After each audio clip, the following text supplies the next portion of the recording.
Eu já tinha tudo meio que preparado. Eu tinha uma das cadeiras de madeira da sala de jantar, maciça. Ela me coloca na cadeira, ela me coloca igual as mãos.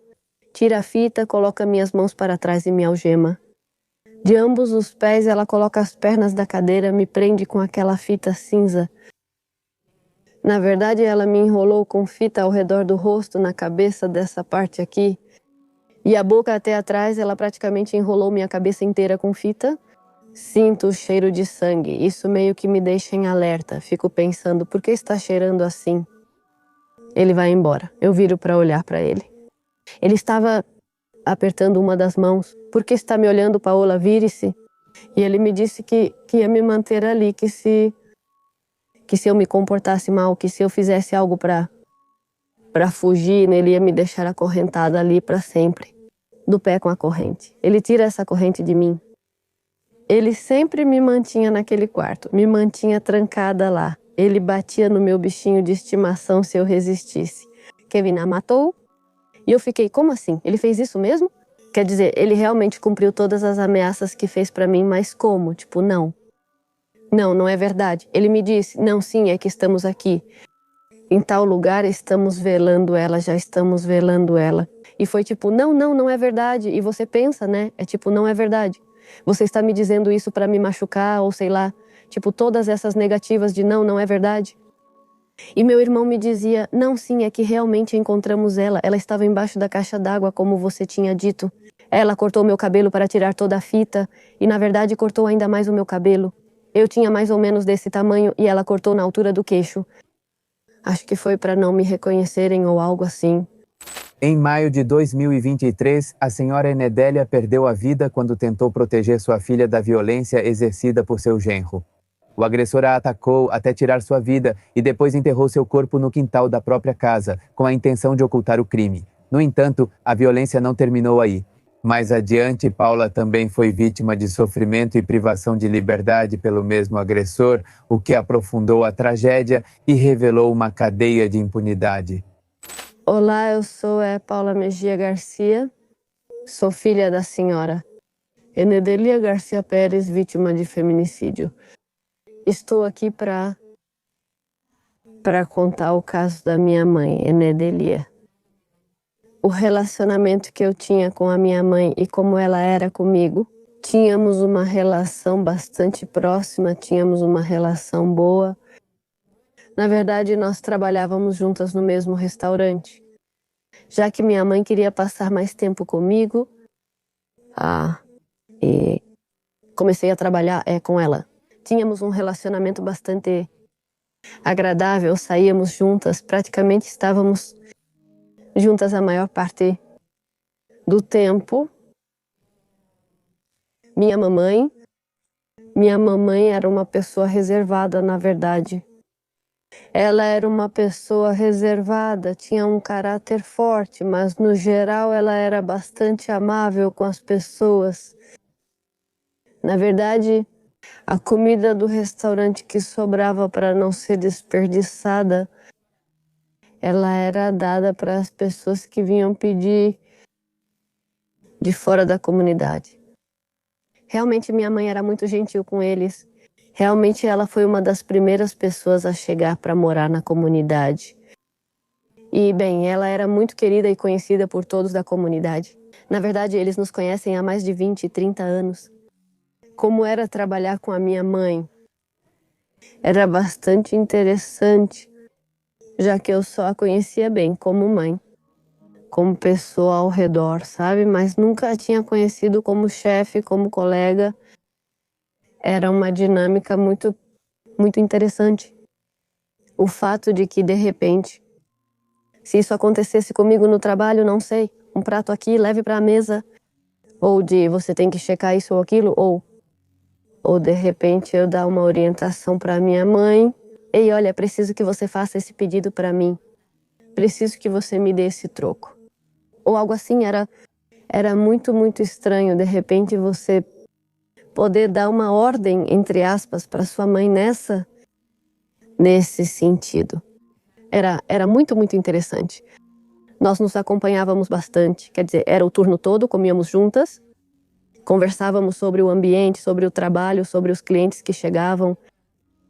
Assim como, de certa forma, eu também tentava me colocar no lugar dela, como estar no mesmo trabalho que ela, desempenhando as mesmas funções, sabe? Eu saber toda a rotina que ela tinha, todo o cansaço com que ela chegava.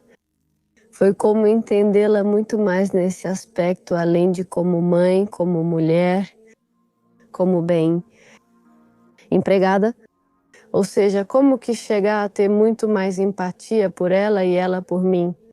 Sim, é nesse restaurante que eu conheço esse homem, o Kevin. Um dia ele chega como cliente. Eu atendo ele, tudo normal. Ele chamou minha atenção. Mas tudo normal, eu fazendo meu trabalho. E ele, bem, ao finalizar este seu almoço, ele me pede meu contato. Eu fico emocionada na hora, dou para ele. Trocamos contatos, começamos a trocar mensagens em tudo, assim por alguns dias. Saímos e começamos a sair até formalizar alguns meses depois um relacionamento. Bem, no começo era um relacionamento muito bom, tínhamos muito em comum, compartilhávamos bastante. Nós nos dávamos muito bem no começo, era um relacionamento muito bom. Até que foi avançando um pouco mais quando ele começou a dizer coisas meio depreciativas, né? Tipo, ai, isso faz você parecer cafona, sabe? Tipo, os piercings, minha maquiagem, você se maquia demais, né? Coisas às quais você não presta atenção na hora, só comentários. O relacionamento vai avançando, ele começa a ficar um pouco mais possessivo, por assim dizer. E à medida que vai avançando, ele vai tornando toda a relação ainda mais sufocante. E um dia já não vai embora, fica ali. A ser muito dominante, por assim dizer, e nunca mais vai embora. Naquela época, já quando essa pessoa, Kevin e eu já tínhamos oficializado tudo. Um dia ele teve um desentendimento com a família dele em dezembro de 2022. Ele, de madrugada, eu o recebo em casa porque ele não tinha para onde ir. Ele ficou alguns dias. Minha mãe até conversou com ele. Se quiser ficar, vamos te apoiar nos estudos e tudo mais. Ele disse que minha mãe brigou com ele, coisa que na verdade não foi assim. Ele depois conversa com os pais dele, eles resolvem as coisas entre eles. Em janeiro de 23, nós vamos morar juntos em um apartamento que a família dele tinha em Vale de Chalco. Quando estamos lá, eu já tinha conversado com minha mãe. Minha mãe disse, sabe de uma coisa? Tudo bem, se essa é a sua decisão de estar aí. Qualquer coisa, aqui você tem sua casa. Se ele fizer alguma coisa com você, volte imediatamente. E já estando nesse apartamento, Kevin me disse que nunca tinha contado para os pais dele que a gente já estava bem juntos nesse sentido, que eu estava lá. Foi tipo, como assim? Como assim seus pais não sabem que eu estou aqui? Então chega a hora em que penso, já estou aqui. Ele pediu um tempo para falar com eles e eu concordei. Fala com eles, mas nesse ponto ele já me tranca nesse apartamento com chave, me cobre toda. É que os vizinhos não podem te ver porque são perigosos. Me dá um tempo para eu falar com meus pais. Você entende? Bom, tudo bem? Fiquei lá alguns dias até que de repente ele chega e já fica com uma atitude totalmente diferente. É que você entenda que se ficar comigo não pode se vestir assim. Você não vai olhar para ninguém. Como foi todo esse choque? Ele vai embora. Eu ligo para uma amiga. Ela vai com o marido até o apartamento para me ajudar a sair. Na verdade, eu saí por uma janela, já que eram vários apartamentos. E estávamos no segundo andar. E bem, estava um pouco alto. Elas me ajudam a sair pela janela. Eu volto primeiro com minha amiga, depois para casa. Eu não respondi ao Kevin. E só quando ele começa a me dizer, sabe o quê? É que tive um acidente, acabei de bater de moto, estou muito mal. Ele, como assim você bateu? Eu falo com ele, eu respondo. Ele disse, não, estou bem, já indo para sua casa. Tipo, ou seja, já desde aí começava como que mais explícito todo o jeito dele, a chantagem emocional dele. Deixamos o relacionamento de lado por alguns dias. Depois voltamos a retomar o relacionamento. Minha psicóloga dizia que nesse ponto eu já tinha, como Estocolmo, eu não sabia disso. O que agora faz mais sentido? Isso. Bem, aí começa de novo o relacionamento. Kevin também queria ficar o dia todo comigo. Nessa época eu já não trabalhava mais. Porque minha mãe também tinha me dito para eu retomar meus estudos, que eu voltasse a estudar, que ela ia me apoiar, que agora eu podia fazer isso. Foi lá, a mãe do Kevin foi na minha casa para conversar com a minha mãe e comigo. Embora ela diga que nunca viu minha mãe nem sabe onde eu moro, isso não é verdade. Foi conversar, foi contado para a mãe do Kevin, para a senhora, que o Kevin tinha me trancado, tudo o que estava acontecendo, o relacionamento, as atitudes do Kevin. Ele fica irritado, vai embora. Ele então começa a retomar suas atividades. Na verdade, como que a relação entre Kevin e eu muda muito. Ele já era uma pessoa totalmente diferente depois dessa intervenção. Mas, como ele mudou, ele já não tinha mais aqueles ciúmes obsessivos. Ele já estava retomando suas atividades. Já não queria mais ficar o dia todo grudado em mim. Já não era sufocante, ele já tinha outros planos, como que ele já era mais gentil, já não fazia mais aqueles comentários, sabe? Aqueles comentários depreciativos. E aí, de repente, um dia ele aparece na minha casa e não vai mais embora. Ele dizia que, entre todas as versões dele, ele dizia que era porque não queria continuar com o que os pais dele impunham, como o caminho que os pais dele queriam impor para ele seguir, porque havia gritos em casa, ele queria ser independente. A questão é que ele diz, não, me dá uma chance, eu vou ficar aqui, me dá uma chance, enquanto eu readapto o apartamento no Vale, onde você tinha me deixado. Depois ele me diz que vai morar com um amigo de São Buenaventura, da unidade ao lado. Nós estávamos em Hornos de Zoquiapan, Estapaluca.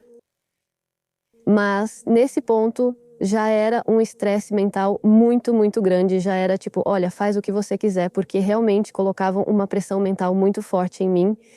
Era bastante sufocante ter alguém colado aqui 24H por dia, 7 dias por semana, que você não pudesse sair sem que ele estivesse lá, sem que te estivessem como dizendo que cada ação que você fizesse era por quê. Por que você comprou isso? Por que isso? E todo esse dinheiro, bem, era o meu. Ou seja, com o que estivemos sobrevivendo nesses dias, bem, era tudo o que... As economias que eu tinha. Eu comprei para ele roupa na época, itens de higiene, o mais básico, né, que toda pessoa deve ter. Logo ele passou a pedir, quero um terno, quero essa camisa. Espera aí, deixa eu ver se eu consigo juntar. Como te falei, eu já não trabalhava naquela época. Nós dois começamos a procurar emprego. Segundo ele, que ele estava procurando emprego, mas ele não queria que eu trabalhasse, não queria que eu estudasse, queria me manter trancada em casa. Na verdade, minha mãe chegou a intervir nisso uma vez. Eu estava lá fora lavando a louça, minha mãe interveio, porque estávamos almoçando, porque era época de festas da Semana Santa, porque estava passando um desses filmes na televisão. Eles estavam dentro, estávamos almoçando, comendo, eu estava lavando umas louças. Minha mãe o confronta, ei, se você não quer que Paula, não quer deixar ela estudar, não quer deixar ela trabalhar, então quem vai se responsabilizar por essas despesas? Aí, ambos vão ter despesas, isso sim senhora, eu dizia para o Kevin, mas então... As atitudes dele, então, eram muito, não sei, engessadas ou algo assim. Ele com a minha mãe, porque ele dizia que a minha mãe não gostava dele ou coisas assim, coisas que não eram verdade. Minha mãe, bem, mantinha uma convivência normal. Naquela época, Paula tinha 24 anos e Kevin 20 pela diferença de idade, ela sentia a responsabilidade de cuidar dele. No entanto, com o tempo, ela perceberia que não precisava fazer isso, pois Kevin já era um adulto independente, capaz de pensar e decidir por si mesmo. Em algum momento, minha mãe conversou comigo.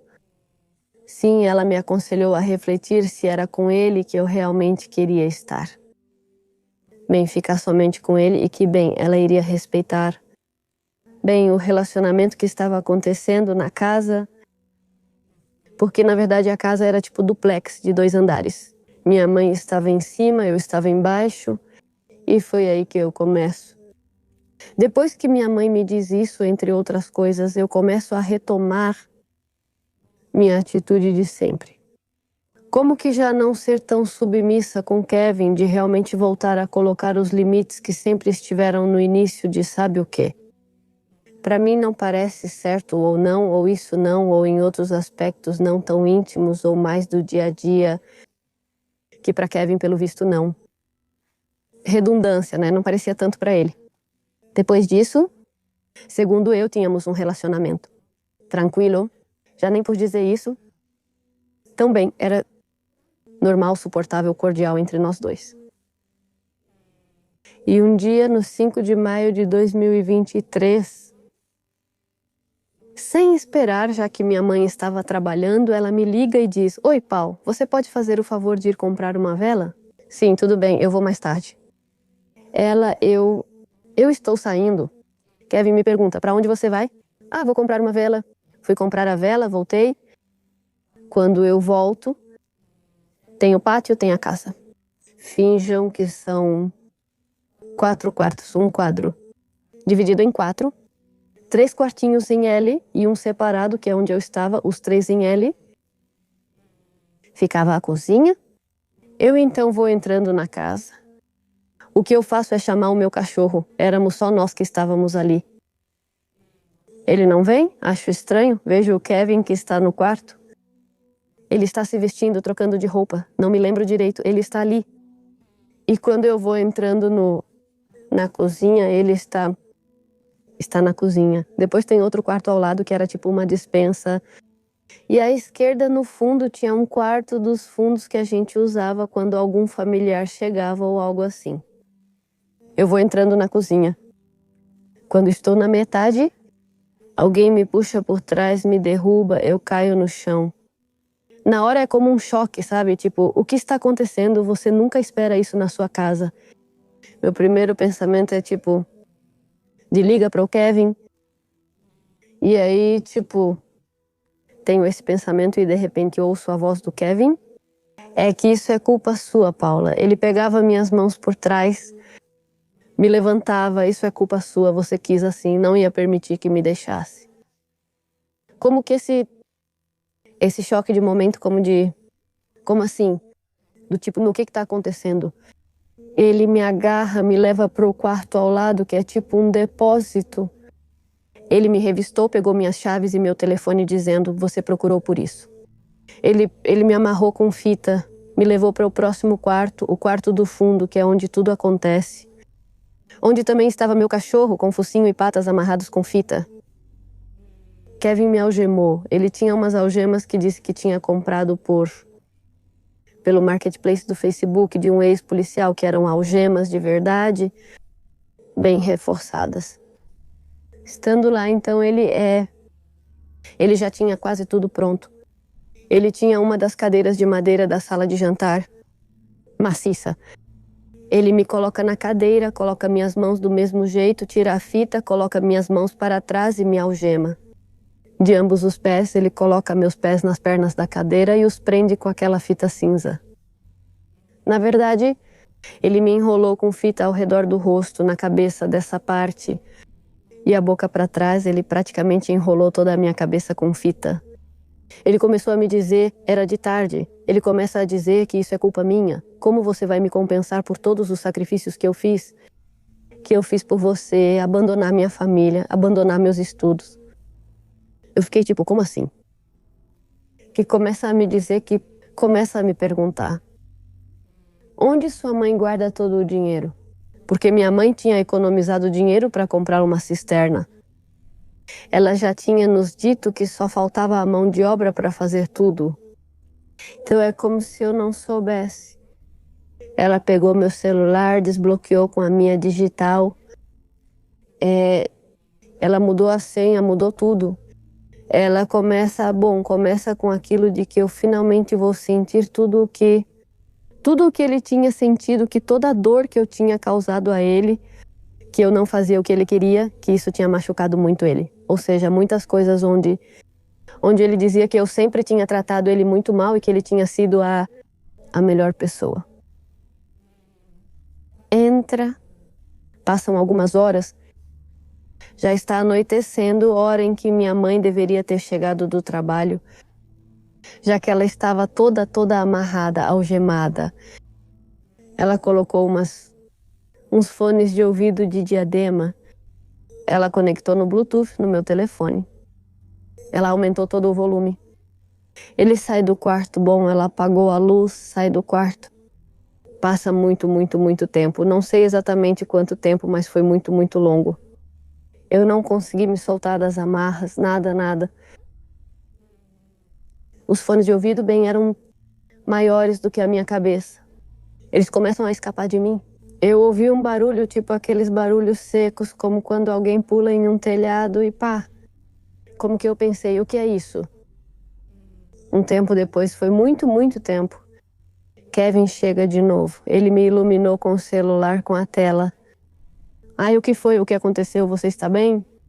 Mas quando ele passa a mão o celular, a mão na minha frente, é quando eu vejo mais ou menos a hora. Quando ele passa a mão, aí sinto um cheiro de sangue. Sinto o cheiro de sangue e isso meio que me deixa em alerta. É tipo, por que está cheirando assim? Ele vai embora, eu viro para olhar para ele. Ele estava comprimindo uma das mãos. O que você está olhando, Paola? Vira para lá. Eu me viro. Já acendeu a luz, que estava com o celular, com a luz. E ele já estava com uma roupa totalmente diferente. Ele já tinha trocado a camisa, a calça, as botas eram as mesmas. Lembro exatamente que roupa usava antes e depois. Mas a camisa dele, a roupa que ele tinha trocado, pela que ele já usava naquela vez, tinha manchas de sangue. E as botas dele também tinham manchas de sangue. Chamava muita atenção porque eram botas Jeep, cor areia. E tinha manchas de sangue. Ele dizia que era porque tinha tentado se suicidar cortando uma parte da mão.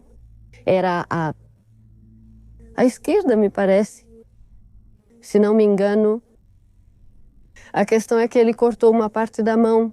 Afirmou que tentou se suicidar por ter feito algo muito ruim e se arrependia disso. Que, por favor, o ajudasse a se suicidar. Eu disse que não, que isso não cabia a mim. Disse que por isso tinha trocado de roupa, porque tinha se sujado. Isso acontece. Acontece comigo. Me tira a fita, me tira das algemas. Ela me diz, não tente nada, é melhor você não tentar. Nada, será pior para você. Ela me algemou nos tubos na cama, era uma cama king size. Assim, o tambor nos tubos que a cama tem, ela algemou minhas mãos, meus pulsos. Eu pergunto onde está minha mãe, se ela já chegou do trabalho. Ele me diz que sim, que minha mãe já tinha chegado do trabalho, mas que ele já tinha conversado com ela. Ele me conta uma conversa que teve com minha mãe, a qual confirma isso. Porque ele me diz coisas que conversei com minha mãe, mas não contei para ele. Ele disse que minha mãe já tinha falado com ele, que estavam em ótimos termos e que ela já descansava no quarto. E que eu não me preocupasse com nada. Acho estranho, tipo, porque minha mãe não veio me ver, não sei. Eu digo para Kevin, olha, é que eu quero ir ao banheiro. O banheiro ficava nesses 3 quartos em L na cozinha, em um pequeno quarto ligado à cozinha como um acesso. Mas eu com a intenção de ver o que estava acontecendo. Kevin me diz que... Bom, ele concorda, me diz, olha, não tente nada. Ele sempre me segurava por essa parte do pescoço. Ele me segurava. Não tente nada ou será pior para você. Se não for você, será sua mãe. Se não quiser, tudo bem, mas se não quer que nada aconteça com ela, é melhor obedecer. Quando ele me leva do quarto dos fundos para a cozinha, vejo que ali temos a porta e temos uma janela um pouco grande que dá direto para o quintal. as quais já estavam cobertas por cobertores, o que achei muito estranho, mas estava a luz do banheiro acesa, estava o chuveiro ligado. Eu entrei no banheiro. Quando estávamos no banheiro, tinha um volume no chuveiro e cheirava a sangue e parecia com aquele água turva. Eu me sento no banheiro. Este sempre estava me vigiando, sempre me vigiava, nunca ia embora. Passado dali, me leva de volta ao quarto dos fundos. Eu pergunto para ele, digo, o que era aquilo? Ele me disse que não era nada, que era a roupa com a qual ele tinha tentado se suicidar, que estava manchada de sangue e que ele tinha tirado, que por isso já não estava com a mesma roupa e que colocou para enxaguar ali no chuveiro, para minha mãe não perguntar nada a ele. Essa noite Na verdade, ele me pediu para cuidar do ferimento que ele tinha na mão, que ele não queria perder aquela mão. E tudo já quando já está mais tarde, ele já me algema na cama e os dias vão passando. Meu bichinho eu já tinha tirado a fita dele e eu o tinha acorrentado do pescoço à perna da cama. Com o passar dos dias são estranhos, não sei, sombrios. Quando os dias passam, ele começa a me fazer muitas perguntas. Onde mais você tem, em que outro lugar você tem família? É melhor você me contar, senão eu vou descobrir. Ele já tinha controle total do meu celular. Ele começa a me mostrar fotos que eu tinha com minha família, com amigos, lugares onde eu tinha ido. Olha, já sei onde eles moram, suas amigas, já sei onde moram seus irmãos, seus outros familiares. Se você tentar fazer alguma coisa, eu vou atrás deles. Ele ainda insistia comigo sobre o dinheiro da minha mãe. Ele mexeu na cama. A cama estava encostada em uma das paredes que dava para a casa de um dos vizinhos. Ele a moveu, para lá. Na verdade, ele me faz empurrar junto com ele para o outro lado, que não dava para a casa dos outros vizinhos. Eu perguntei por que ele estava fazendo isso. Ele me disse que era para que os vizinhos não me ouvissem, para que eu não pudesse bater na parede ou sinalizar para os vizinhos, nem nada disso. Ele me algemava na cama se eu não estivesse algemada.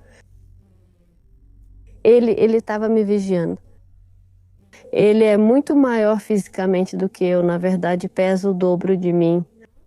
Nessa altura, Kevin já tinha encontrado umas garrafas de bebida que minha mãe guardava de eventos e festas, que às vezes davam de presente para ela. E ele me faz beber. Ele me embebeda. Eu, completamente bêbada, tenho pequenos fragmentos que eu lembro onde Kevin, você me despiu? Você me violentou. Ele disse que foi a única coisa boa que tirou daquela vez. Porque eu já não queria mais ter intimidade com ele. Eu continuo perguntando sobre minha mãe. Ele disse que minha mãe já tinha ido trabalhar, que nesses dias minha mãe ia e voltava do trabalho, que ele não a tinha visto, que ninguém estava me procurando no meu telefone. Eu começava a me perguntar, se meus irmãos iam preparar alguma coisa para minha mãe no dia 10 de maio. Eu disse que não, que meus irmãos não iam fazer isso, quando na verdade iam. Mas minha intenção era que eles chegassem ou que mais alguém chegasse em casa. Kevin sempre estava no celular. Na verdade, ele falava muito com a família. Com a mãe dele, imagino com a mãe dele, e não sei, com outros familiares também. Porque uma vez eu ouvi ele, e ele me disse que tinha conversado com a mãe dele, que ela tinha dado alguns conselhos, que ele já sabia claramente o que precisava fazer. Naquele momento, Paola já tinha perdido completamente a noção do tempo dentro de casa. Enquanto isso, Kevin tirava fotos íntimas dela sem o consentimento dela e a ameaçava constantemente, avisando que, se ela tentasse escapar, ele faria mal à família dela. E ele chegou até a colocar um balde para que ela pudesse fazer suas necessidades, sempre sob sua estrita autorização. Já chegou, segundo ele. Ele disse que era 9 de maio. Não sei se era esse dia, chega em 9 de maio. Ele disse que que já tínhamos que ir embora, que ele estava me fazendo um favor, que tínhamos que sair da casa para o apartamento em Vale, que porque ele já não queria mais ficar lá, que porque meus irmãos iam chegar, que se minha mãe entrasse no quarto e me visse naquela condição, algemada, suja, que ele não ia me machucar, mas e os outros, quem sabe? Porque dentro da jaqueta dele ele sempre tinha uma navalha daquelas retráteis que dobram. Ele sempre ameaçava com isso. Nesse último dia ele já estava com outra roupa, usava aquelas botas pretas de chuva. Eu insisto para que ele me leve ao banheiro de novo, querendo ver o que havia ao redor, se havia rastros da minha mãe, se tinha alguém. Ele concorda, me leva ao banheiro, mas dessa vez foi diferente. Me levou ao banheiro, me deixou no vaso sanitário e saiu, coisa que ela nunca fazia.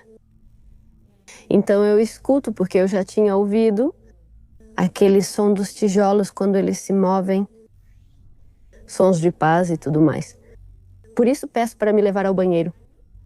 Esse banheiro tem uma janela que dá uma vista panorâmica para o pátio, para a entrada, para a parte de cima. Kevin saiu do banheiro me deixando lá e ouço que os movimentos no pátio continuam. Eu me arrisco e olho pela janela, vejo Kevin se mexendo. Nós tínhamos tem uma caixa d'água no pátio que fornecia água para o tanque de lavar. E do tanque de lavar caía para um buraco no chão onde havia uma tina enterrada, porque ainda não tínhamos o esgoto conectado. Kevin estava mexendo nesse tanque, todos aqueles sons que eu ouvia eram disso. Eu vi ele mexendo nesse tanque. Por causa do peso, quase perdeu o equilíbrio e caiu. Então eu volto, me sento, vejo que em cima onde estava minha mãe, nos quartos da minha mãe, a porta está aberta, o que acho isso muito, muito estranho, porque ela, não deixa isso aberto. Tinha uma das chaves pendurada, uma cópia que a gente tinha na cozinha para emergências e qualquer coisa. Eu me sento de novo, Kevin me leva, ele volta, me pergunta o que eu estou fazendo, eu digo que nada, ele me leva de novo para o quarto. Ele me diz que a gente já tem que ir, que ele está me fazendo um favor. Preciso agradecer a ele. Na verdade, ele me disse que precisava, que ele não sabia porque eu estava chorando, que eu me acalmasse, que ele só precisava que eu o acompanhasse até aquele apartamento, que depois ele ia me dar dinheiro para eu voltar para casa e que eu não precisava denunciá-lo nem dizer nada, que ele não queria ver seu rosto de forma midiática, nem denúncias, que senão tudo pioraria para a gente, especialmente para mim, e ele ameaçou ir atrás da minha família. Ele colocou suas roupas em mim, ele colocou o capacete da motocicleta em mim e também levou meu animal de estimação, meu cachorro Fiti. Porque se eu resistisse ao que ele queria fazer comigo ou começasse a fazer mais perguntas ou algo assim, ele batia nele. E para que ele não fizesse isso, eu tinha que ceder mais. Quando ele vai me tirando da cozinha, já com a roupa dele, o sapato, o capacete, a gente vai passando bem ao lado da caixa d'água da porta e tudo isso. Ele abaixa o visor, me empurra, não olha e segue andando. Isso é algo que sempre começou a me incomodar muito desde aquele momento. Ele me leva, me coloca na motocicleta. Olha, é melhor você não estragar isso para mim. Você sabe que meu pai é vereador aqui em Itapaluca, se a gente for parada Só preciso ligar para o meu pai que ele deixa a gente ir. Porque meu irmão também trabalha na Defesa Civil. E eles são os que estão coordenando a polícia de Itapaluca. E se nos prenderem, para você vai ser pior, porque vão soltar a gente. Sempre era essa ameaça. Deixando claro para mim que em Itapaluca e naquela região eu não podia pedir ajuda, porque todos estavam meio que sob as ordens, da família dele. Chegamos no apartamento do Vale. Ele me leva para cima com o meu cachorro. Na entrada tinha uma vizinha. Boa noite, Kevin. Ele cumprimenta todos, consigo pegar ela pelo braço. Só me cumprimenta. Era uma senhora, um pouco mais velha. Quando ela me coloca para dentro, abre a porta e o apartamento. Eu sabia que já não ia mais embora. Porque quando ela me coloca para dentro, fecha a porta, acende as luzes e vejo que estão todas as coisas do Kevin estavam lá, Estava meu computador pessoal, meu monitor, algumas roupas que eu tinha há tempos e que já não usava tanto. Eu olho para ele e pergunto em que momento ele moveu todas aquelas coisas. Eram muitas coisas e, teoricamente, ele esteve comigo o tempo todo. Ele diz que... Ele ri, me diz que isso não foi ele quem mexeu, e sim pessoas com quem ninguém imaginaria que ele tem relação, confirmando que ele tinha colocado pessoas dentro da casa e que tinham ajudado ele a mover todas essas coisas.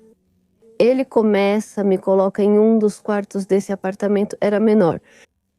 Me faz sentar na cama. Ele tira uma bolsa, uma mochila, uma sacola. Ele sacode e na cama cai muito, muito, muito dinheiro. Eram mais de 120 mil pesos, eram diferentes denominações de notas. Era o dinheiro da minha mãe, porque em uma das notas estava escrito Gorjetas de Dezembro, com a letra da minha mãe, a caligrafia dela. Eu vejo isso. Pergunto de onde ela tirou esse dinheiro. Ela me diz que eu já sei de onde ela tirou, que afinal ela tinha encontrado o dinheiro da minha mãe. Nesse apartamento nós ficamos vários dias, cerca de uma semana. Na verdade, a mãe dela foi ao dia 1 ou 2 dias depois. Ela chegou, bateu muito forte. É melhor você não ir lá nem tentar nada, senão vai ser pior para você. Senão você já sabe que eu tenho os endereços dos seus familiares, as fotos deles. Você sempre temia que algo acontecesse com eles. Para minha mãe e pessoas próximas.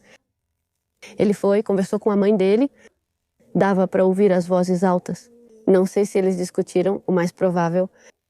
Ele entrou de novo. Nesse tempo, ele me tinha naquela cama ou me tinha algemada.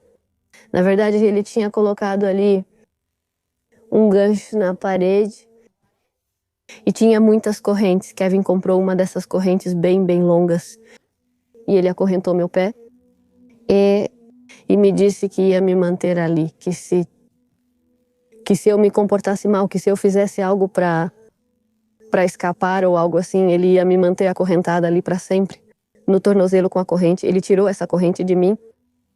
Ele sempre me mantinha naquele quarto, me mantinha trancada lá. Ele batia no meu bichinho de estimação se eu resistisse, se eu dissesse não, ele ia lá e sempre batia nele, no meu cachorrinho. Nesse apartamento, me fez beber de novo, dizendo que só nesse estado eu falava com ele a verdade.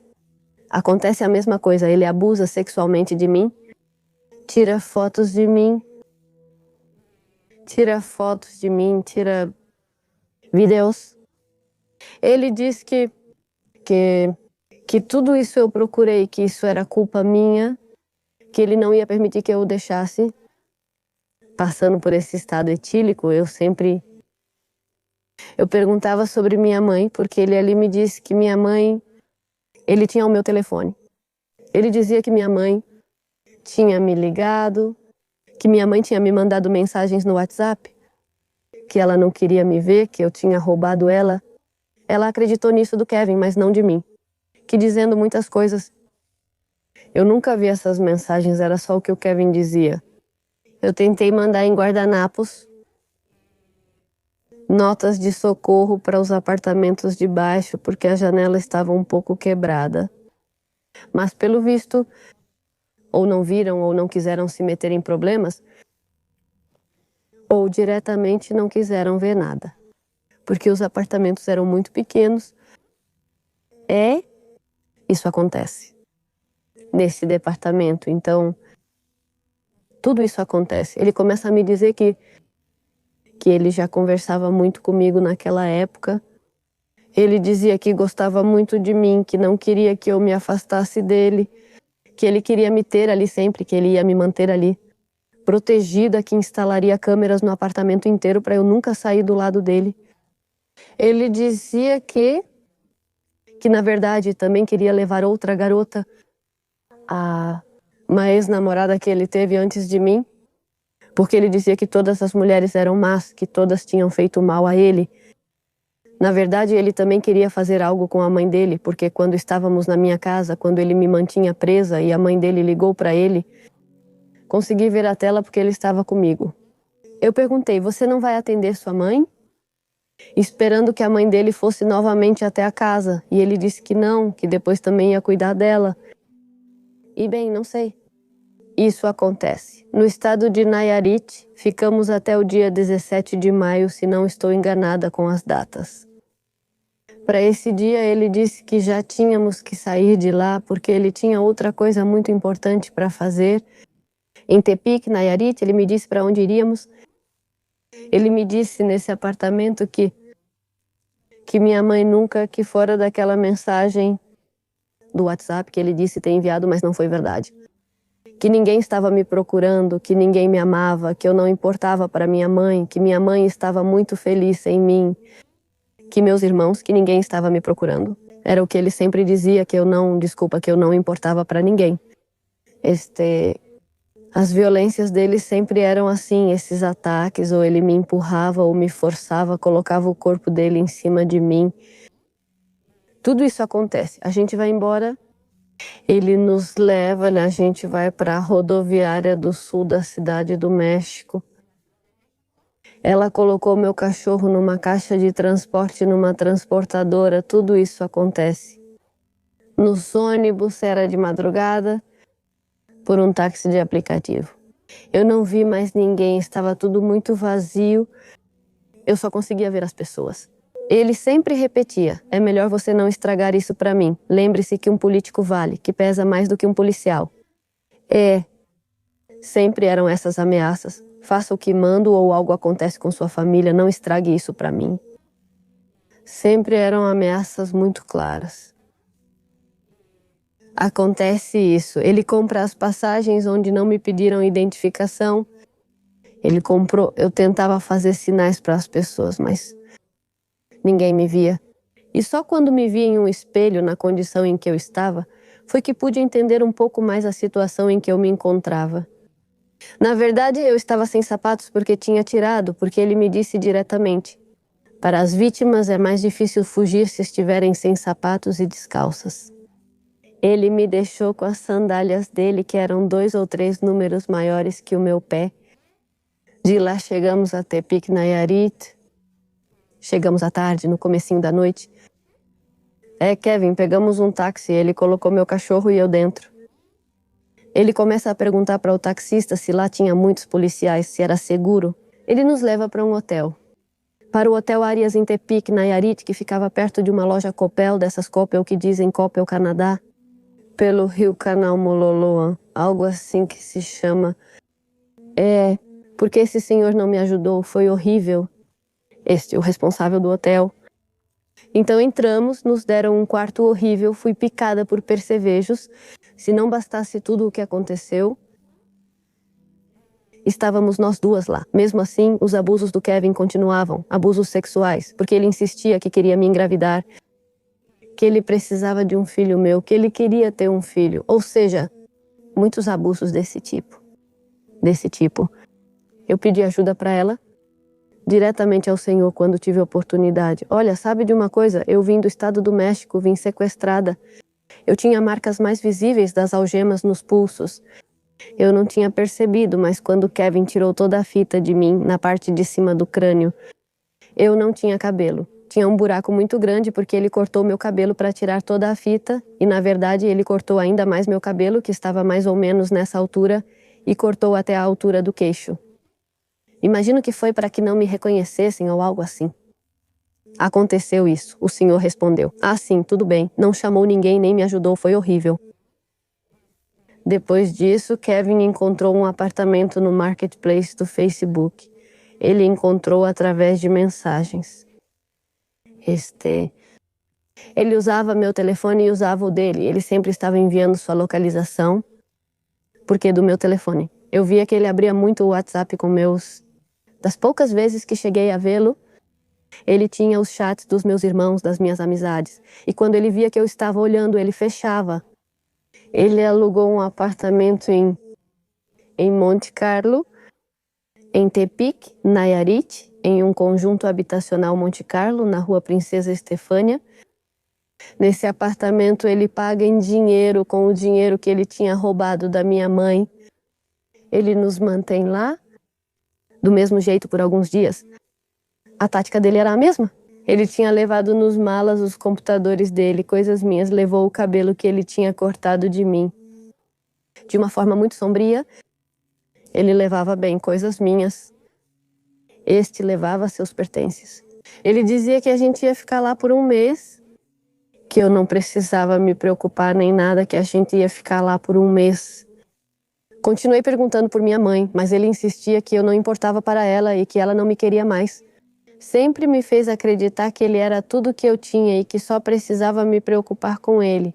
Ele repetia isso, mas nunca acreditei. Minha mãe, pelo jeito que ela era, se tivesse sido assim, ela teria vindo me procurar ou teria feito algo. Minha mãe seria a primeira a agir, que teria dado o alerta.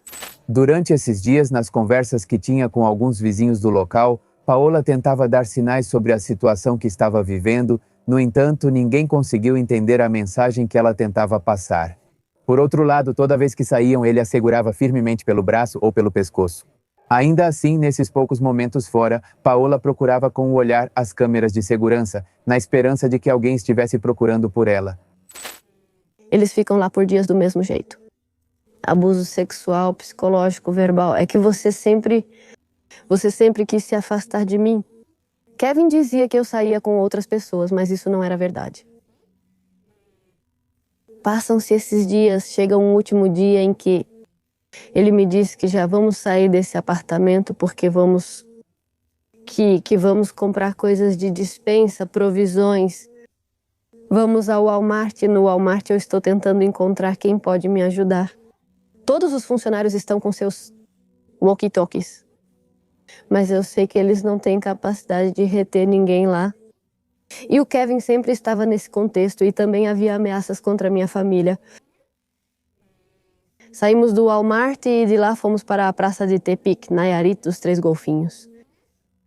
Aí o Kevin me perguntou se eu queria comer no centro ou se esperávamos para eu fazer comida, porque até esse momento ele fazia eu lavar, eu limpar tudo. Ele disse que era assim que eu sempre deveria ter tratado ele, que tinha que ser assim desde o começo. Na verdade, ele me disse que toda a personalidade que ele tinha comigo e tudo isso ele tinha criado como para mim, para que eu não me afastasse dele. Que sempre o incomodaram muitas coisas.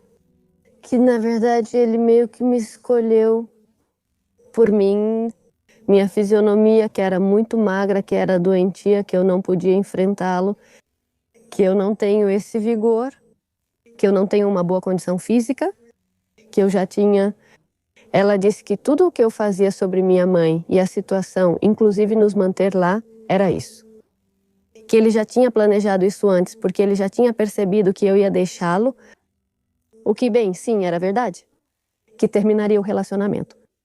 Que porque eu já não era submissa e colocava limites para ele, que ele disse que já tinha planejado isso em duas opções, que não importava se eu o deixasse antes, porque ele já sabia das minhas rotinas, das da minha mãe, os caminhos por onde costumávamos passar. Que se fosse assim, ele ia me pegar comumente se chama de sequestro relâmpago, e que ele ia me levar. Mas que ele já tinha adiantado tudo, porque eu já ia terminar o relacionamento antes, ou seja, ele já tinha decidido isso por mim, já estava tudo planejado. E já quando estávamos voltando em Tepic, eu disse para ele, olha, a gente não passou por aqui, vamos por aqui. Vamos, porque eu vejo uns uniformizados. Minha última oportunidade. E nessa estávamos perto de um Banco Santander e a Catedral de Tepic. Tinha sido apenas 8 metros, porque havia madeiras ao redor pichadas. Isso é algo que continuo mencionando quando dizem que nós, as pichações e tudo isso não servem para nada. Quando vi aquela sem nome, viva ela foi levada, foi como aquele sentimento de que eu não quero estar procurando minha mãe ou que eles estejam me procurando, como nessas pichações em todo lugar. E foi como aquele último empurrão que eu precisei para pedir ajuda. Então sim, elas realmente servem para alguma coisa. Estamos chegando com os oficiais. Kevin se vira. O que você faz? Não fique para trás. Me faz andar ao lado dele novamente. Já chegamos com os oficiais. Eu fico na frente deles. Eles olham para mim. Você está bem? Em que podemos te ajudar? Você precisa de alguma coisa? Na hora, a voz não sai. Fico pensando em todas as ameaças do Kevin, tipo, e se eles não me ajudarem de novo? E se eles simplesmente me chamarem de louca? Kevin se vira, ele me olha, eu agarro o policial pelo braço, sabe de uma coisa? Me ajude. Estou detida desde o estado do México, não sei onde está minha mãe, preciso que me ajude. Me trouxeram aqui desde o estado do México. Kevin tenta se aproximar de mim novamente e eu, por reflexo, não sei, fico atrás dos policiais. Eles detêm o Kevin, eles algemam na grade da motocicleta. Um dos policiais me empresta o telefone dele. Olha, moça, sabe de uma coisa? Liga para quem você precisar ligar. Entre em contato com a sua família. Tentei ligar para minha mãe. Tentei ver se ela atendia. Minha mãe tinha 2 telefones. Em Nayarit, antes de eu pedir ajuda. Nas malas que Kevin levava, ele teve um descuido. Quando tirava as coisas, caiu um telefone. Era o telefone da minha mãe. Um dos telefones dela. O que foi... Tipo, por que ele tem isso aí? Se ele disse que minha mãe me mandou essas mensagens ou que me fez essa ligação. Eu tento ligar para com os oficiais, para o celular da minha mãe. Ela não atende em casa. Ninguém me atendeu. Eles chegam, começam, eu conto ao oficial com mais detalhes, porque são muitos, muitos detalhes. Os depoimentos duraram mais de 6 horas. Ponto por ponto. Eu começo a narrar o que aconteceu. Kevin pega o telefone e começa a ligar. Ei, querem falar com você? Não. O policial sabe de uma coisa, vira de costas, não olha nem responde. Paula, querem falar com você? Não, não. Eles tiram o telefone porque Kevin estava usando o telefone dele o tempo todo. Chega a polícia de gênero, chegam muitas viaturas, várias viaturas. Todos repetem as mesmas perguntas. O que aconteceu? Quem é você? O que está acontecendo? Já começo a contar o que está acontecendo para eles. Chega. Polícia de gênero. Uma das oficiais se aproxima de mim. Ela me pergunta se eu tenho um número para ligar. Não, já tentei. Você tem redes sociais de familiares? Sim. Eles entram em contato com meu irmão pelo Facebook ou Messenger. Na hora, ele responde, dizendo que sim, ele me conhecia. Ela manda o número dela para fazer uma ligação. No momento em que a oficial faz a ligação, outro oficial se aproxima de mim. Ei, moça, você toma algum medicamento tipo salbutamol para asma? Você toma algum outro? Não? É que o jovem Kevin está nos dizendo que você toma um medicamento psiquiátrico muito forte. Que você sofre de problemas mentais, que já tentou se suicidar 6 vezes. Que você é possessiva e ciumenta. Que vocês vêm brigando desde várias quadras atrás. Que você faz isso por vingança e não é a primeira vez. No momento é não, isso não é verdade não. Olha, se acalme, é que ele tem que nos provar essa informação. Então você sabe seu corpo? Sim, é tal. Você sabe sua data de nascimento? Sim. Ou seja, dados muito precisos que todo mundo sabe. A oficial que estava ao telefone com meu irmão volta. Ei, já consegui falar com seu irmão? Quer falar com ele? Sim, sabe de uma coisa? Estou em Tepic, Nayarit, com Kevin. Kevin me trouxe. Estou aqui com os policiais, meu irmão. Ei, mas você está bem? Como você conseguiu escapar? Tem mais alguém com você? Não, ei. E a minha mãe? Onde está a minha mãe? Eu digo a ela a data porque você me tem desde 5 de maio e tudo isso. Meu irmão me diz, é que a gente não sabe nada dela, tipo por esses dias. Como assim? Por quê? Sabe de uma coisa? Minha mãe, então, a gente trabalhava nesse restaurante em tal lugar.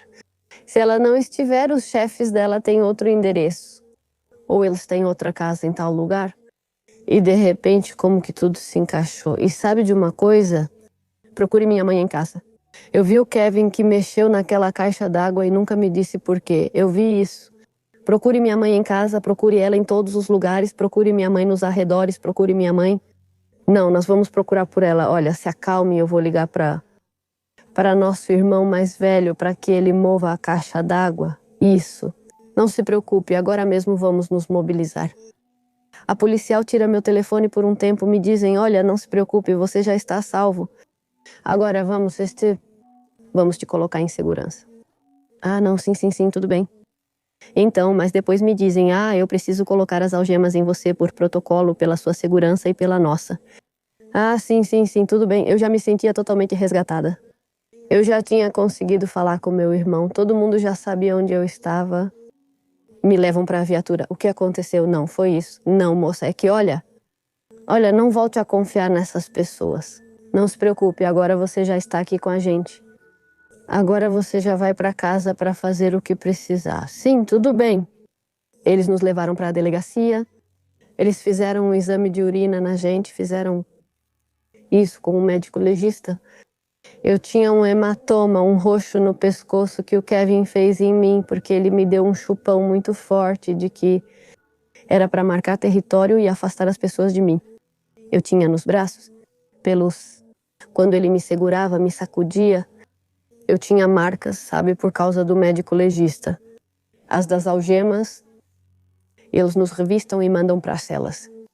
Kevin ficou o tempo todo no celular, ligando para alguém que não sei quem é. Eles nos levam para as celas. Me disseram que vamos passar a noite aqui. Primeira noite que eu passo super tranquila ali nas celas, porque eu já tinha entrado em contato com meu irmão, que eu já estava com a polícia, né? Se supõe que eles estão ali para proteger e servir. No dia seguinte, chega a mãe do Kevin, porque avisei o oficial que ele enviou café da manhã e outras coisas para nós. Eu dei para a moça que estava lá nos separos comigo, cobertores e tudo. Começam a passar. Nos dizem que um advogado iria vir. O advogado nunca chegou. Nas celas são depoimentos. Isso é exatamente o que acontece. Alguém chega, olha, isso é exatamente o que você nos contou. Assine. Porque se você não assinar, tiraram meus óculos. Porque se você não assinar, esse garoto vai sair e nunca mais vão encontrá-lo. E você vai ficar aqui. Não, espere. Eu assinei. Eu assinei sem ler. Os advogados passam. Chega outro doutor que trazia um documento de tortura, me disse que foi enviado pela família de Kevin. Olha, se você não assinar para mim, ninguém vai poder te proteger aqui dentro, porque se fizerem algo com você, se te torturarem, aí já vai ser problema seu. Não, espera. Eu assinei. Quando me disseram que não era por isso, mas porque você tinha marcas de tortura e estavam te protegendo. Ou seja, toda a informação me foi dada errada. Na verdade, tínhamos um familiar, naquela época eu não sabia, que estava sabendo de mim, em Nayarit, que foi ver como eu estava. Diziam para ela não se preocupar, pois nem tinham me informado sobre as acusações que eu teria. Disseram que não eram graves e que eu voltaria para casa e que tudo ia ficar bem, que não se preocupasse, que no dia seguinte eu ia sair. Bom, entra. São 48 horas no dia seguinte. Porque também levaram um psicólogo. Os testes da árvore da casa da pessoa sob a chuva. Levaram 2 oficiais e foram muito agressivos. Me perguntaram, onde está sua mãe? Não sei. Estou dizendo que eu também quero saber onde está minha mãe. Como se tivessem me interrogado e foi a única pergunta que me fizeram. Passam as 48 horas. O Kevin recebeu visitas. Imagino que da mãe dele, não sei. Chega a polícia da célula de busca e resgate de pessoas desaparecidas. Eles foram muito gentis comigo. Olha, sabe de uma coisa? Você vem com a gente. Porque olha, vem cá. Me tiraram da cela, me levaram, começaram a me explicar. Olha, tem uma célula de busca de pessoa. Você coincide com o perfil, o nome, a foto. Essa célula veio de Iztapaluca em nome dessa pessoa. São eles, o nome dos meus irmãos, quem colocou a célula. Então, aí me levam, me explicam o que está acontecendo, outra psicóloga, outro teste. Eles disseram, isso foi o que você contou, precisa ler. E você tem que assinar para confirmar que está de acordo com o que você está me contando. Eles foram bem diferentes. Bom, tudo bem, eu assinei porque essa realmente coincidia com a situação. A outra eu não li. Me disseram, não se preocupe, você já vai embora. Que bom, para onde vamos? Me colocaram em uma caminhonete picape. Onde estava Kevin, havia outros homens, outros rapazes que também estavam nas celas. Eu sentei na frente, eles foram atrás. Me disseram que já íamos embora, mas não me disseram para onde.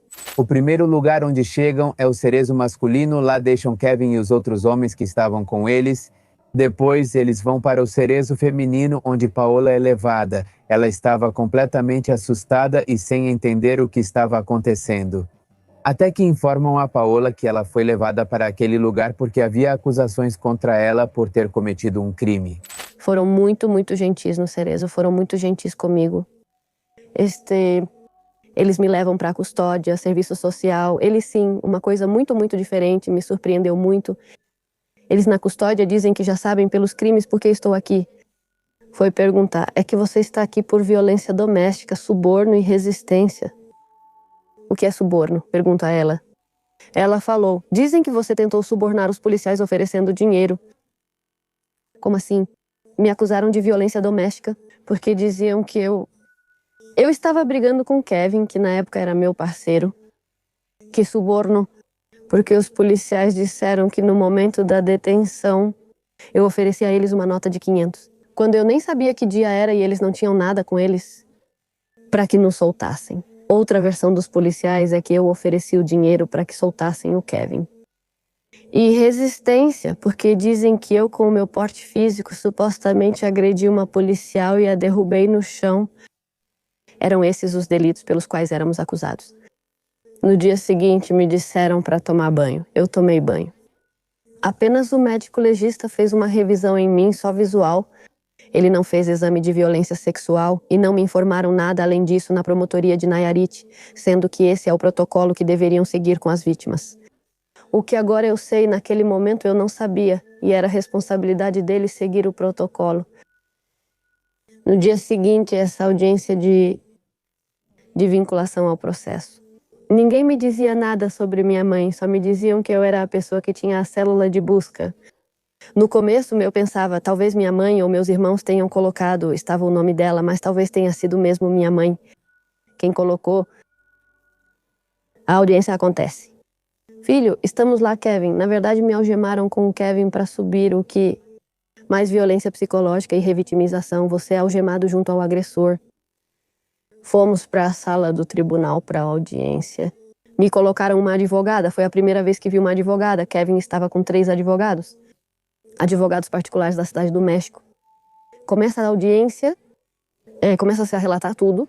É quando dizem que eu agredi a oficial, que eu ofereci dinheiro, que primeiro dizem que eu peço ajuda e depois tento tirá-los para soltar o Kevin, o que nunca foi assim. Não sei se ele subornou ou bateu, não reparei.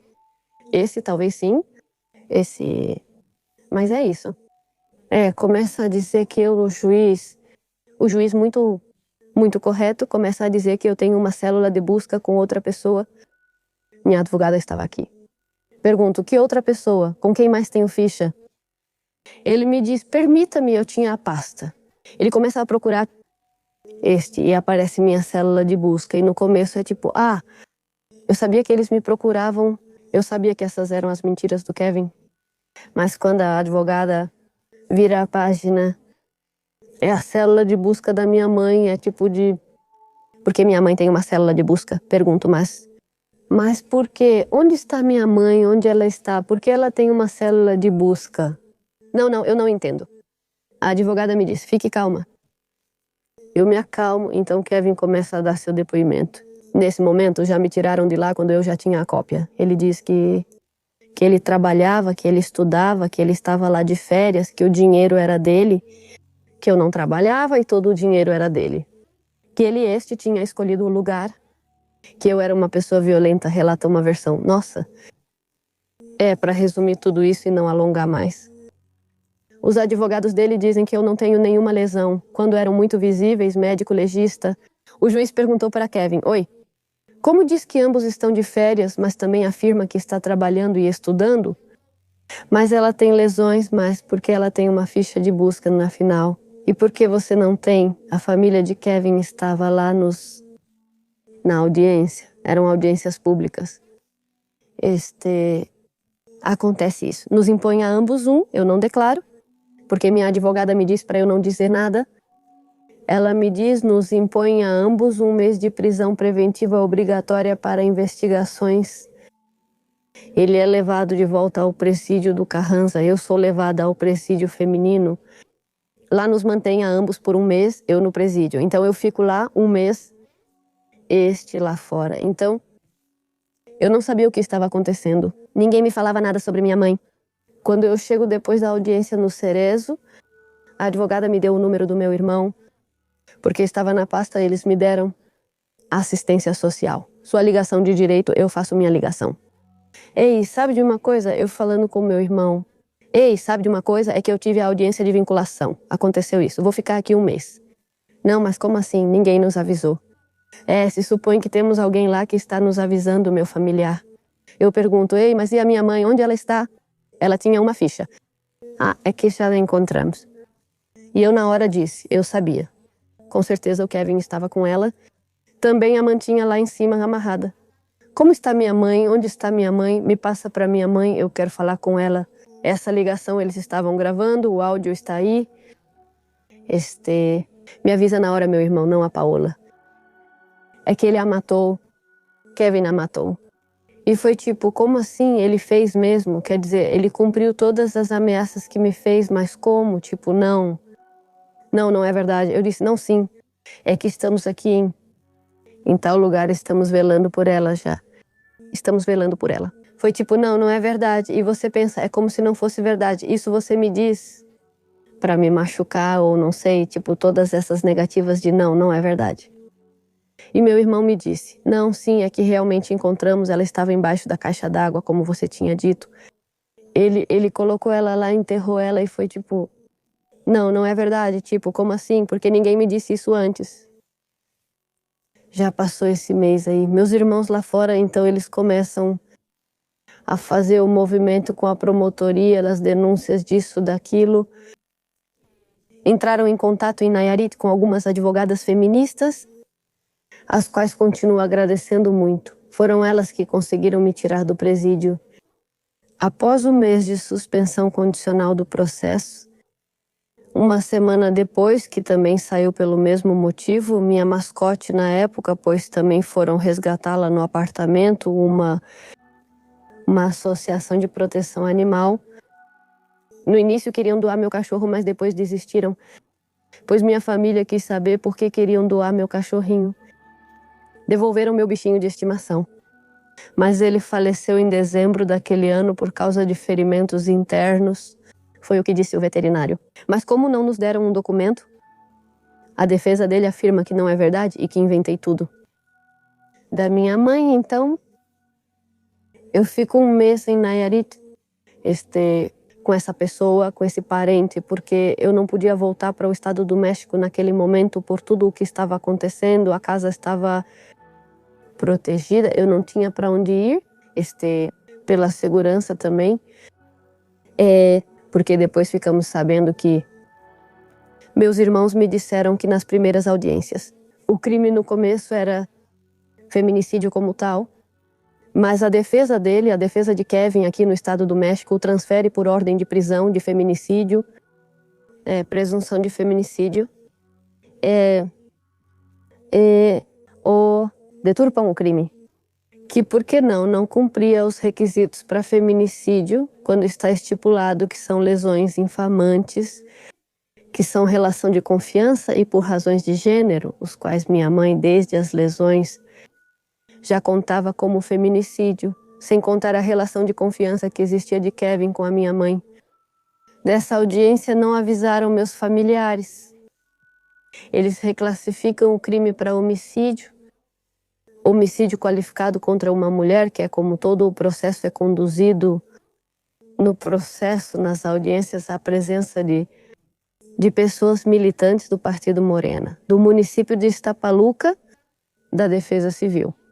Porque o pai do Kevin era vereador de Iztapaluca. Atualmente, o cargo é ocupado por um dos seus irmãos e outro dos seus irmãos está na Defesa Civil. As audiências acontecem. Na verdade, eles levaram muita gente paga para nos ameaçar quando o julgamento oral estava começando. Em outubro de 2024, o que está sendo denunciado? Eles exibiam minha foto me chamando de assassina. Nos disseram que nós tínhamos assassinado nossa mãe, que foi por um ritual, que éramos satânicas, que supostamente tínhamos uma seita que isso nunca tinha acontecido comigo, que estávamos incriminando um inocente. Vieram nos revitimizar, vieram nos violentar, quase nos bateram. Essas pessoas queriam me linchar, tudo do lado de fora dos tribunais. Tenho fotos e vídeos de tudo isso.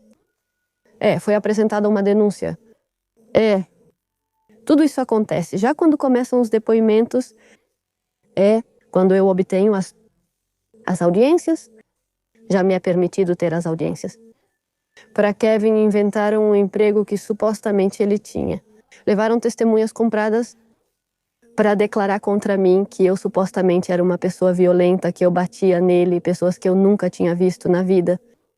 Uma senhora que se faz passar pela suposta melhor amiga da minha mãe, que declara que ela não conhece a família do Kevin e que eu era uma pessoa violenta e que eu explorava minha mãe, o que não era verdade. E depois nos enviam uma foto dessa testemunha com o pai de Kevin. Como assim não conhecia a família dele? Ou seja, todas as testemunhas foram compradas pela família dele. Ele tem influência política, influência total e também econômica. Tentando desvirtuar o caso, os peritos dele o tempo todo me revitimizaram, apontaram para a minha família, me disseram que eu não era vítima porque eu estava maquiada por causa dos piercings, porque eu não estava chorando. A perita deles nos disse que eu não era vítima.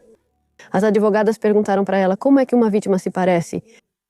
Ou seja, numa revitimização geral, onde ninguém tem o direito de dizer como é que uma vítima se parece ou como não se parece uma vítima.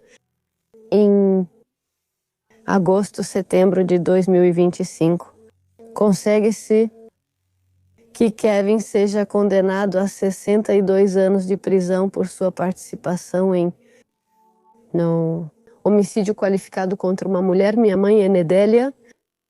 A sentença é alcançada. Por quê? Porque há provas suficientes, perícias, as evidências e tudo mais. Vão passando os dias, as semanas. Eles, obviamente, a defesa deles entra com um recurso, no qual dizia que tudo era inconsistente, que as nossas declarações. O Tribunal de Apelação de Texcoco concede a decisão para Kevin, dando-lhe absolvição, alegando que não há provas suficientes para comprovar sua participação no crime, quando na verdade existem. A razão que eles dão no início é que é uma cópia exata, é uma réplica exata dos argumentos da defesa. Eles nem se deram ao trabalho de mudá-los. Eles não revisaram as audiências que eu menciono, porque o Kevin depõe aqui no Estado do México, quando eu tenho acesso a isso, todas as audiências são públicas. Ele dá um depoimento totalmente diferente se comparado ao primeiro que ele deu em Nayarit, que eu era uma pessoa supostamente violenta que estava invertendo os papéis, sabe?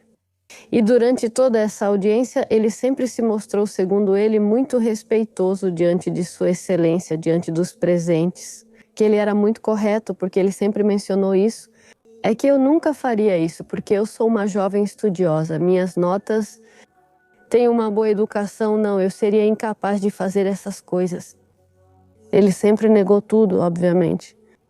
E a expressão que ele mostrou nas audiências sempre foi, de que ele foi vítima, segundo tudo isso, de um plano muito maquiavélico desse lado, segundo dizem, e ele sempre se manteve assim. Inclusive, ele chega a mencionar que as declarações que meus familiares, meus irmãos e eu demos, que foram orquestradas e que ele não nos culpa, que foram orquestradas, segundo ele, pelo Ministério Público, dando uma aparência muito, muito empática, muito compreensiva, mas nas audiências muito fixas. E dá para ver como seus traços da sua aparência, sua personalidade real.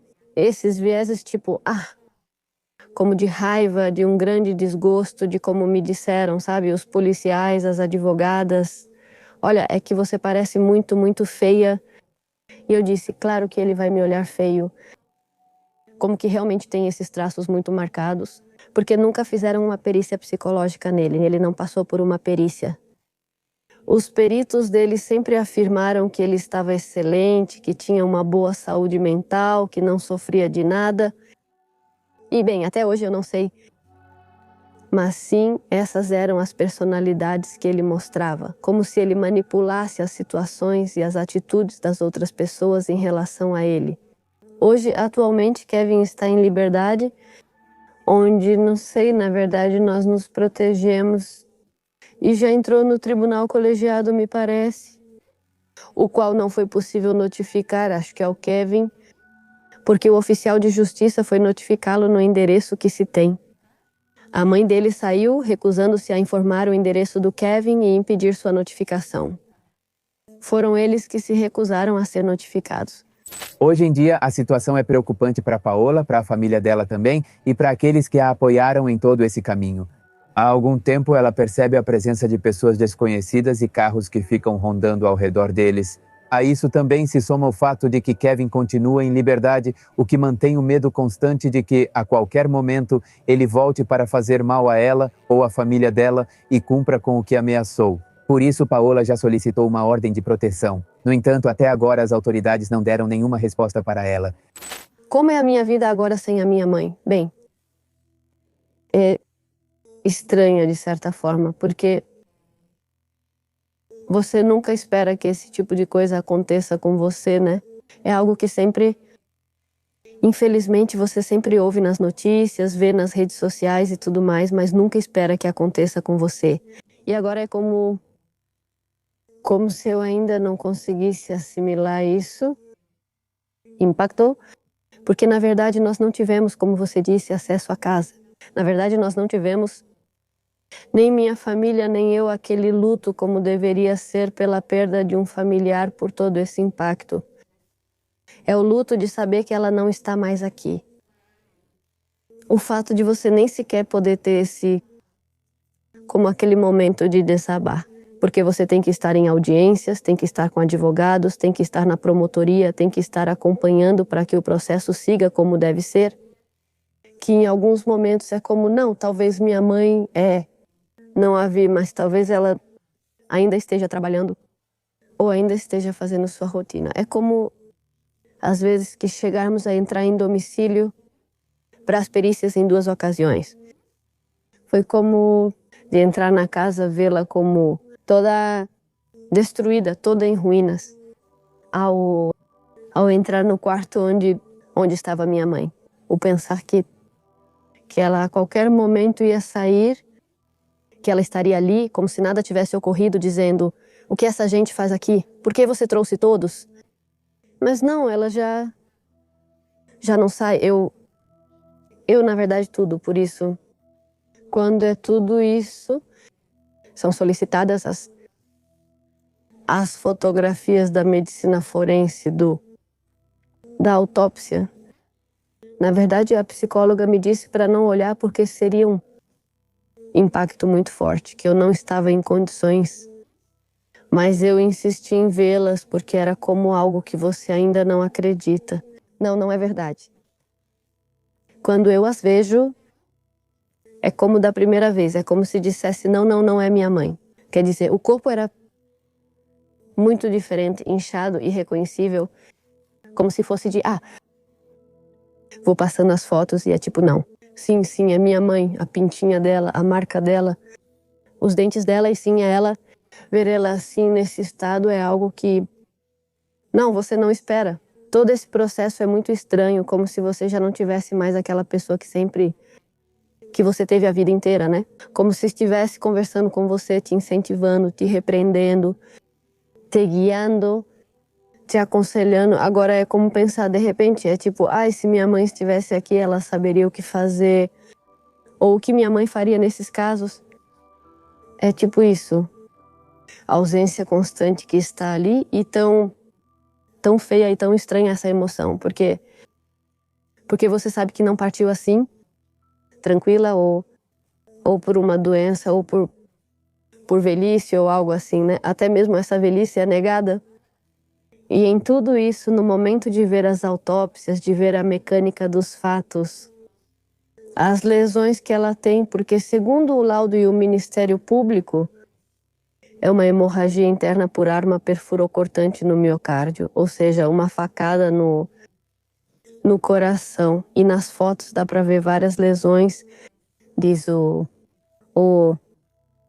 perito, que são lesões de defesa nas mãos, como se ela tivesse tentado se defender, como todo esse choque, essa sensação que você conhece bem, que ela não foi em paz, ou seja, que toda essa sensação de que ela se foi bem violentada é muito estranho, muito sombrio, muito doloroso. Não sei. Como vai meu processo com a psicóloga, então? Vamos. Então, processando tudo. Há alguns avanços, porque no começo de tudo isso, quando eu volto justamente para o estado do México, ao dormir eram aqueles despertares repentinos. Ver Kevin ao pé da cama, que talvez nunca tivesse acabado, que estava voltando, vê-lo na rua em outras pessoas como aquela, como se ele sempre estivesse ali vigiando. E agora é como se fosse um retrocesso, porque antes era só como essa situação, agora você sabe que ele realmente pode estar ali entre todas essas pessoas.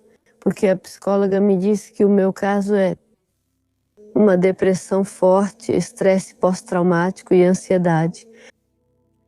Como se estivesse avançando, mas com tudo isso foi um retrocesso muito, muito, muito forte, com toda essa situação de que ele saiu no processo já faz 2 anos, um pouco mais em terapia, com a psicóloga, com o psiquiatra, com os peritos que me avaliam desde o início, desde Tepic, daqui do estado do México e tudo mais. E todos concordam em uma coisa, que me dizem que sim, que foi uma violência muito grave a qual eu estive, então, submetida. E me dizem que é como se fosse uma forma de proteção que eu tenho, porque ainda não consigo assimilar como que todo esse trauma, porque realmente nem mesmo ainda são assuntos que eu toco muito, muito superficialmente, porque se eu começo a tocar mais profundamente, é como se é aquela quebra total. Quando eu realmente tenho isso, é como com a psicóloga, que realmente é um espaço seguro onde ela me diz, sabe de uma coisa? Aqui ninguém vai te julgar por isso, por aquilo. E é como se fosse essa forma de te proteger, como para não... Sim, é uma forma de proteção que sua mente cria para evitar que você continue se quebrando. É uma forma de lidar com tudo isso. Esse processo. Ah, sim. Bem, o que eu digo para essas pessoas que me julgaram, porque apareço sorrindo ou não choro, a mídia que sim me revitimizou.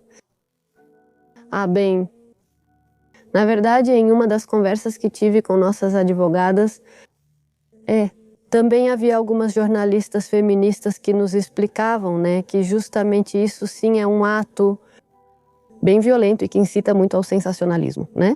Quando te dizem que você tem que chorar porque é isso que vende ou que você tem que parecer muito, muito mal, né?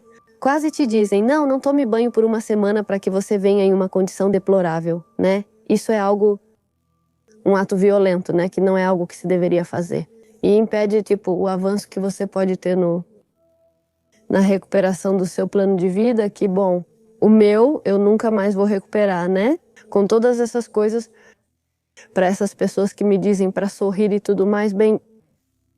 Ai, então, olha, me abalar já não me serve de muita coisa, né? Quer dizer, é como esse reflexo, porque também me... Ai, já, às vezes é melhor assim. Prefiro rir para deixar tudo um pouco menos, mais leve, porque é como se você ainda consegue rir um pouco, talvez não seja tão grave, mesmo que seja, né? Porque até me falaram, né, do septo. Vou colocar o maior para que falem com razão, porque mesmo assim continuam justificando isso, violência, desde a sua forma de se vestir, ou seja, como eles violentam isso, né? Como é que, como ela mencionou, né, os peritos, esse pessoal que olha como a pessoa se veste não é vítima.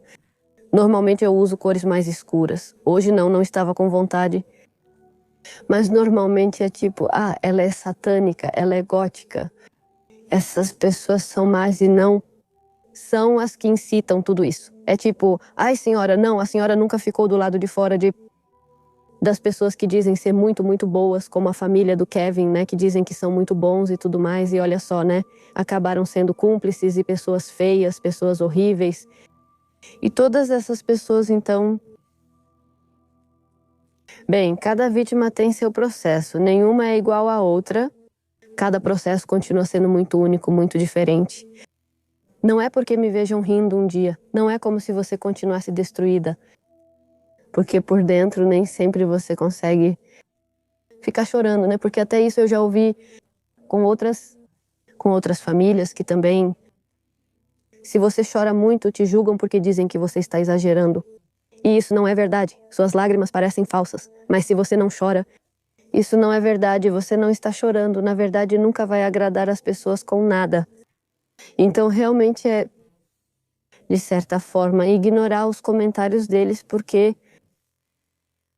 no final, onde realmente se acaba julgando é, ironicamente, né, nos tribunais, nesse processo.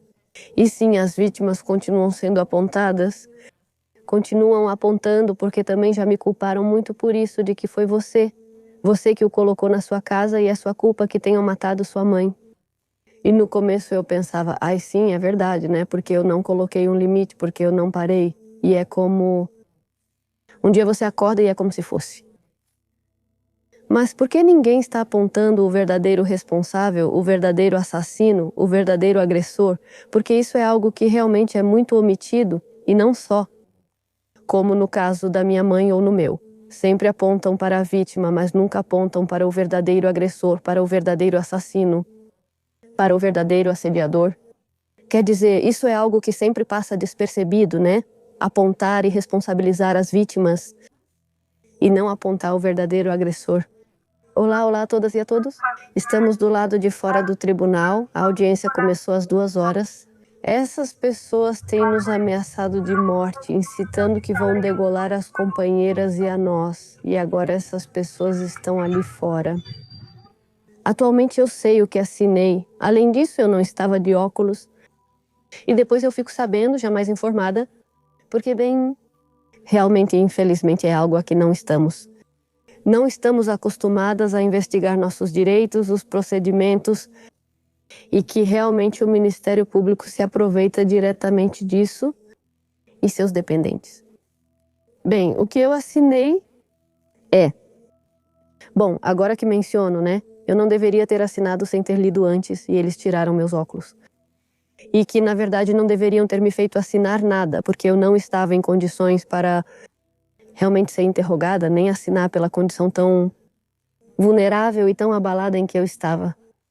O que eu assino é justamente uma declaração onde, naquele momento, eu havia aceitado nessa declaração, que eu realmente havia aceitado os crimes que estavam sendo atribuídos a mim, atribuídos a mim em Nayarit por violência doméstica, suborno e resistência. É por isso que procede o mês de prisão preventiva obrigatória. Se eu acho que os crimes que estão me imputando foram para que meu agressor saísse mais facilmente. Olha, essa é realmente uma pergunta muito interessante e eu realmente não tenho como provar isso de fato. Mas sim, eu acredito firmemente nisso, já que me surpreende muito que os policiais que me ajudam, que me dão uma mão, que diretamente me ajudam, depois declaram que eu suborno, que eu agrido, que mudem totalmente o seu depoimento. Que sim, que tudo isso foi armado, realmente também armaram para mim. Montaram um dossiê de crimes contra mim em Nayarit. Inventaram e fabricaram crimes para mim, desculpa. A palavra certa é que inventam crimes para você. E isso é algo muito importante. Que bom que você perguntou, porque que mensagem realmente está sendo passada com isso, né? Que você é vítima e quando consegue pedir ajuda, te prendem. É como o governo está promovendo muito aquela ideia de não fique calada, denuncie. Número tal de ajuda e tudo mais, mas quando você pede ajuda, te prendem. Quando você realmente pede ajuda? Tivemos a oportunidade de acompanhar outras vítimas até as delegacias. Sempre a mesma coisa. Dizem que não é aqui. Mandam você para lá, te fazem ir de um lado para outro e não atendem. Te enrolam, dizem que você já não pode mudar seu depoimento ou simplesmente negam o atendimento. E realmente, se você não tem a informação ou o conhecimento de como se movimentar, sua denúncia acaba não dando em nada. Ou seja, realmente não é que não existam denúncias, não é que não existam vítimas, não é nada disso, é simplesmente que realmente não há que quando você denuncia, realmente ninguém faz nada, não registram sua denúncia. O acompanhamento é responsabilidade do Ministério Público, que deve fiscalizar as denúncias.